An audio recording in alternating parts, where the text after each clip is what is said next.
Connecting transmitter. Pairing the pump and transmitter. The pump and transmitter must be paired to use the sensor. When paired, the pump and transmitter communicate with each other through a wireless connection. Only one transmitter can be paired with the pump.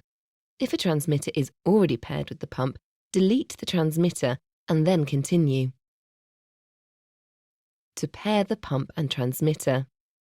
Attach the transmitter to the charger. Fully charge the transmitter. Keep the transmitter attached to the charger. Note: both lights on the charger are off when the transmitter is fully charged. For more information, see the transmitter user guide. From the home screen, press Select, and then select Paired Devices. Place the transmitter, still attached to the charger, next to the pump. Select Pair New Device. The searching screen appears. Note: the search process can take up to 2 minutes.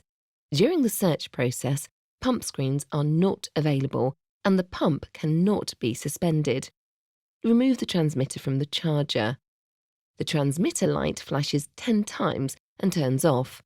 The Select Device screen appears with a list of available devices. Select the CGM device that matches the serial number indicated on the back of the transmitter. If the transmitter's serial number on the pump screen matches the serial number on the back of the transmitter, select Confirm.